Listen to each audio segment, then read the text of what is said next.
Good morning. তো সকালে breakfast আজকে আমাদের হাজির।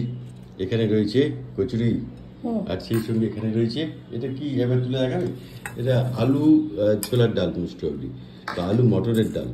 হ্যাঁ, ছোলার ডাল, আলু আর ছোলার ডালের তরকারি।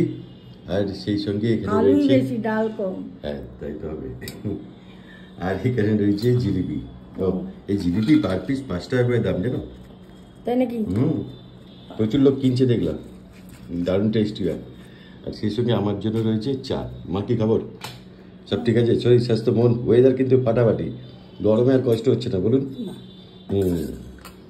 তোমার আজকে মুড অফ ডে নাকি?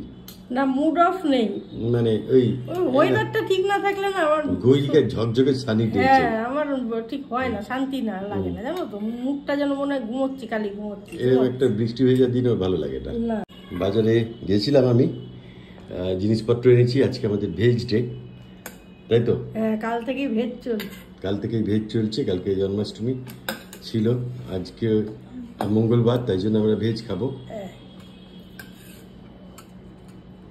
আর মায়ের স্বভাব হচ্ছে জিনিসপত্র তুলে দেওয়া, যাই দেয় প্রথমেই বলে আমি খাবো না, কি তারপরে খিদা পায় 2 মিনিট পরে। কিন্তু কি বলতো, মার একটু ঘুরে ঘুরে ঘুরে ঘুরে খাওয়ার স্বভাব আর কি, মিষ্টি মিষ্টি বিশেষ কাল রাতে মা খাইনি। হ্যাঁ, নিজের পরিমাণটা বুঝে। তারপর মা উঠে কি খেলেন রাত্রিবেলা? ওই মিষ্টি খেলেন। হ্যাঁ, খিদে পাইনি আর। গুড। তো এই হচ্ছে আজকে আমাদের ব্রেকফাস্ট মেনু। আর লাঞ্চে কী হবে দেখা যাক, অবশ্যই শেয়ার করবো। ভালো থাকবেন, হ্যাভ এ গুড ডে। পরিস্থিতি খুব খারাপ, মন মেজাজ খুব খারাপ, তারপরে ভালো থাকতে হবে। তো তার জন্য ভালো থাকবেন।